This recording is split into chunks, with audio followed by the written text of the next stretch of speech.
ഇന്ന് മുഖ്യമന്ത്രിയുടെ മറുപടി കൊണ്ട് വിശദീകരണം ഒട്ടും തന്നെ ആയിട്ടില്ല. നമുക്കറിയാവുന്ന പോലെ ഇപ്പോൾ ഈ പൂരം കലക്കിയോ, ആ ക്വസ്റ്റ്യൻ ചെറിയ ഒന്നല്ല. തൃശ്ശൂരിൽ ബി ജെ പിക്ക് അതും ഒരു പാർലമെൻറ്റ് സീറ്റിൽ ഉണ്ടായ ജയം അത് ഒരുമാതിരി കുളം കലക്കി മീൻ പിടിച്ചതാണോ? അതൊരു വലിയ പൊളിറ്റിക്കൽ ഇഷ്യൂ ആണ്. അത് പ്ലാൻ ചെയ്ത് പൂരം പോലെ വൈകാരികമായ ഒരു വിഷയം എടുത്ത് പ്ലാൻ ചെയ്ത് പൂരം കലക്കി അവിടെ ജയിക്കാനുള്ളൊരു സാഹചര്യം ഉണ്ടാക്കി കൊടുത്തു എന്ന് പറയുന്നത് രാഷ്ട്രീയ കേരളത്തിൽ ചർച്ച ചെയ്യേണ്ട ഏറ്റവും വലിയ ഒരു പ്രശ്നം തന്നെയാണ്. അത് ഗവൺമെൻറ് അറിഞ്ഞുകൊണ്ടായാലും ശരി, ഇനി അതല്ല പോലീസ് ഓഫീസർമാർ അവരിപ്പോൾ നിരന്തരം അറസ്റ്റുകാരെ കാണുന്നു, അവർക്ക് അങ്ങനെ ഒരു നിലപാടുമൊക്കെ ഉണ്ട്. എങ്ങനെ ആയാലും ശരി, സർക്കാരിനാണല്ലോ, തിരഞ്ഞെടുക്കപ്പെട്ട ഒരു ഗവൺമെൻറ്റിനാണ് അതിൻ്റെ ഉത്തരവാദിത്തം. അപ്പം അങ്ങനെ കൃത്രിമമായി പൂരം കലക്കി നേടിയതാണോ അവിടെ ഉണ്ടായ വിജയം? അത് രാഷ്ട്രീയ കേരളം സംശയം പ്രകടിപ്പിക്കുന്ന ഒന്നാണ്. അതൊരു ഭരണകക്ഷി MLA മാത്രമല്ല, കേരളത്തിലെ പ്രതിപക്ഷം മാത്രമല്ല, അവിടെ മത്സരിച്ച സ്ഥാനാർത്ഥികളിൽ തോറ്റ 2 സ്ഥാനാർത്ഥികളും പറയുന്നു. അതിലൊന്ന് വളരെ സീനിയറായിട്ടുള്ള ഇടതു മുന്നണിയിലെ തന്നെ ഒരു മുൻമന്ത്രി ആണ് പിന്നെ ഈ സംശയം പ്രകടിപ്പിക്കുന്നത്. അവരൊക്കെ ഇപ്പോൾ അത് സംബന്ധിച്ച് വിവരത്തിൻ്റെ പിന്നാലെയാണ്, വിവരാവകാശം നോക്കി എന്താ സംഭവിച്ചത് എന്ന് നോക്കി നടക്കുകയാണ്. അപ്പോൾ അതിന് വ്യക്തമായ ഒരു വിശദീകരണവും ഇന്ന് മുഖ്യമന്ത്രിയുടെ പത്രസമ്മേളനം മൂലം ഉണ്ടായിട്ടില്ല. ഒന്ന്. രണ്ടാമത്, അത് സംബന്ധിച്ചൊരു അന്വേഷണ റിപ്പോർട്ട് വരാനുണ്ട് എന്ന് പറയുന്നു. അന്വേഷണം നടത്തുന്നത് ആരോപണ വിധേയർ തന്നെ. അപ്പോൾ പിന്നെ ആ അന്വേഷണ റിപ്പോർട്ട് വന്നിട്ടും അതിനെ സംബന്ധിച്ച് ഒരു കാര്യവുമില്ല. അത് വളരെ വളരെ ഗൗരവമുള്ള ഒരു വിഷയം തന്നെയാണ്. മറ്റൊന്ന്, നമുക്കറിയാവുന്നതുപോലെ ഇപ്പോൾ മലപ്പുറം ജില്ലയിലുണ്ടായ അന്നത്തെ പോലീസിങ്ങിൻ്റെ ഒരു വൈകല്യങ്ങൾ ഞങ്ങൾ അന്ന് തന്നെ ഉയർത്തി കാണിച്ചതാണ്. ഇപ്പോൾ പറയുന്നതല്ല. ഇപ്പോൾ ഭരണകക്ഷി MLA വെളിപ്പെടുത്തിയപ്പോൾ വന്ന വിഷയമൊന്നുമല്ല. താമർ ജിഫ്രി മരിച്ച ആ സമയത്ത്, ആ ഇലക്ഷൻ്റെ ഒക്കെ തൊട്ട് മുമ്പ് ഉണ്ടായ ആ സംഭവത്തിൽ വളരെ പിന്നെ ആഴത്തിൽ പോയി ഞങ്ങൾ പറഞ്ഞതാണ്. ഇതിൽ നടന്നിരിക്കുന്നത് മുഴുവൻ കൊടും ക്രൂരതയാണ്, അതുപോലെ തന്നെ കൊടിയ മർദ്ദനാണ്. അത് ഒറ്റപ്പെട്ട ഒരു കേസല്ല, ഇവിടെ നിരന്തരം നടക്കുന്നുണ്ട് എന്ന ആരോപണം ഞങ്ങളന്ന് ഉന്നയിച്ചതാണ്. പിന്നെ സ്വർണ്ണവേട്ട മാത്രമല്ല ഇവിടെ നടന്നുകൊണ്ടിരുന്നത്, അതിനോടനുബന്ധമായി എന്തൊക്കെ നടക്കുന്നുണ്ടെന്നും താൻ എങ്ങനെയൊക്കെയാണ് പ്രവർത്തിക്കുന്നുണ്ട് എന്നുള്ളതും അദ്ദേഹത്തിൻ്റെ കൂടെയുള്ള മറ്റേ സേന അത് എങ്ങനെയാണ് പ്രവർത്തിക്കുന്നതൊക്കെ അദ്ദേഹം തന്നെ സംസാരിക്കുന്നത് ഫോൺ ചേർന്ന് നമ്മൾ കേട്ടതാണ്. അപ്പോൾ ഇതൊക്കെ ഒരു വിശദീകരണം കൊണ്ടോ അല്ലെങ്കിൽ ഒരു പത്രസമ്മേളനം കൊണ്ടോ തീരുന്ന വിഷയങ്ങളല്ല. അപ്പോൾ അതുകൊണ്ട് ഈ ജില്ലയിൽ ക്രൈമുകൾ കൂട്ടാൻ നോക്കി, അതുപോലെ തന്നെ കോഴിക്കോട് എയർപോർട്ടിനെ ഒരു കള്ളക്കടത്ത് കേന്ദ്രമാക്കി, അങ്ങനെ അതൊക്കെ ഒരു സാധാരണഗതിയിൽ അങ്ങ് സംഭവിച്ചു പോയ കാര്യങ്ങളാണ്, അതിലൊന്നും യാതൊരു കുറ്റവുമില്ല എന്ന് പറഞ്ഞ് അവരെ ഒന്നും വെള്ളപൂശിയിട്ട് യാതൊരു കാര്യവുമില്ല. അത് ഞങ്ങൾ അന്ന് തന്നെ ഇതിൻ്റെ ഭീകരത മുഴുവൻ ചൂണ്ടിക്കാണിച്ചതാണ്. അത് ഇപ്പോഴും അതേപോലെ നിൽക്കുകയാണ്. തീർച്ചയായും അതിൽ അന്വേഷണം വേണം.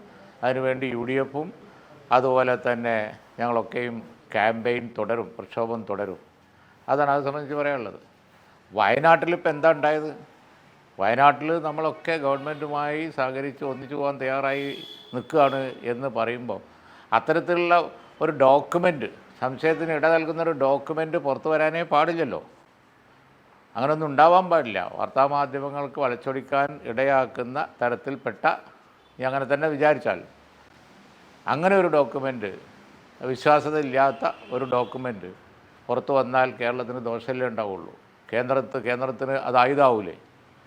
അതുതന്നെയാണ് ഇപ്പോൾ സംഭവിച്ചത്. മാത്രമല്ല, ഈ വോളണ്ടിയേഴ്സിനൊക്കെ നമ്മൾ അങ്ങേയറ്റം ബഹുമാനിക്കേണ്ട ഒരു സമയത്ത് അവരൊക്കെ കൂലിക്ക് പണിയെടുക്കുകയായിരുന്നു എന്നുള്ളൊരു ഇംപ്രഷൻ വരുത്തിയത് ശരിയാണോ? ഡെഡ് ബോഡി മറവ് ചെയ്യാൻ വേണ്ടി എല്ലാവരും പണം പറ്റി എന്ന് ഒരു ഇമ്പ്രഷൻ ഉണ്ടാക്കിയത് അത് വളരെ മോശമല്ലേ? അതിൽ ആ ഡോക്യുമെൻ്റൊക്കെ കോടതിയിൽ കൊടുക്കുക. കോടതിയിൽ വരുന്ന എന്തും പബ്ലിക് ഡൊമൈനിൽ വരുന്ന സംഗതികളല്ലേ, കോടതിയിൽ കൊടുക്കുക. അതൊക്കെ നിരുത്തരവാദപരമായ ഗവൺമെൻറ്റിൻ്റെ നല്ല പേര് പാടേ പോയി.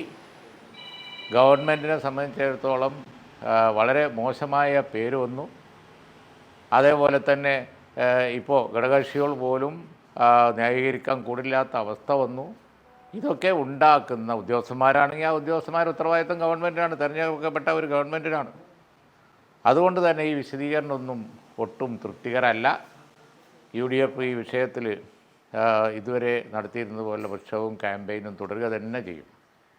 അപ്പോൾ ഗവൺമെൻറ്റായി പ്രവർത്തിക്കുന്നില്ല, സർക്കാരായി പ്രവർത്തിക്കണം. അതിൻ്റെ നിഷ്പക്ഷത ഉയർത്തി കാണിക്കണം.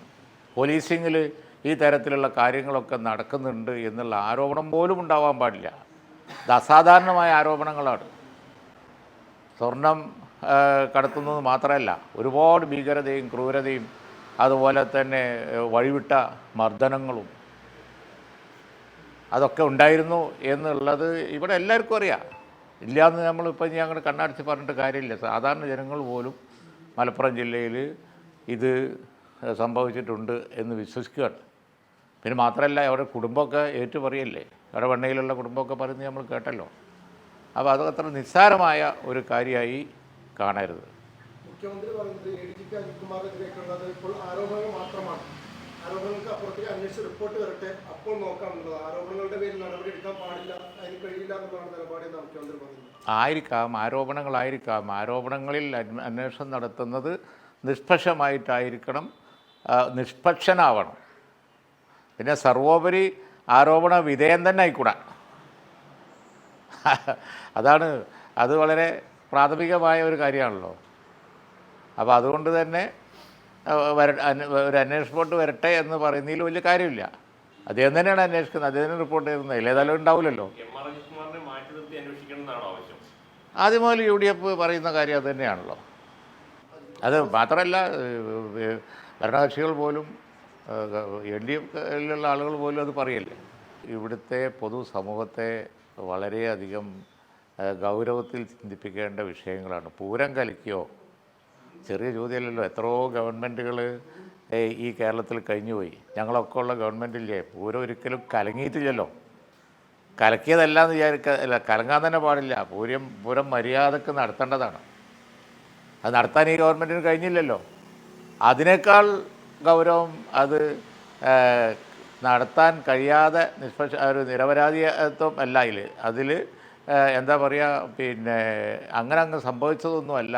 അത് പ്ലാൻ ചെയ്ത് കലക്കിയത് തന്നെയാണെന്ന് പറയുമ്പോൾ അതിനേക്കാൾ ഗൗരവമുള്ള വിഷയം പറയണ്ടോ? അപ്പോൾ മുഖ്യമന്ത്രിയുടെ പൊളിറ്റിക്കൽ സെക്രട്ടറി പി ശശി മുഖ്യമന്ത്രിക്കുള്ള ഇന്റലിജൻസ് റിപ്പോർട്ടുകളും അതുപോലെ ക്രൈംബ്രാഞ്ച് റിപ്പോർട്ടുകളൊക്കെ പൂഴ്ത്തിയിട്ടുണ്ടായിരുന്നു പി ഗൻബർ ഉന്നയിച്ചിരുന്ന ആരോപണം. ഇന്ന് മുഖ്യമന്ത്രി പറയുന്നത് പി ശശിയുടെ പ്രവർത്തനം മാതൃകാപരമാണ്, ആർക്കെതിരെ ഒരു നടപടിയോ അന്വേഷണവും പോലും വേണ്ട എന്നുള്ളതാണ്.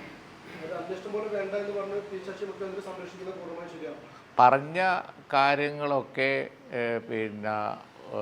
ഗൗരവമുള്ളതാണെങ്കിൽ ഒന്നിലും അന്വേഷണം വേണ്ടാന്നങ്ങ് പറയുന്നതോടുകൂടി അതില്ലാതാവുന്നില്ല. മറ്റുള്ളത് അവർ നിശ്ചയിക്കേണ്ട കാര്യമാണ്.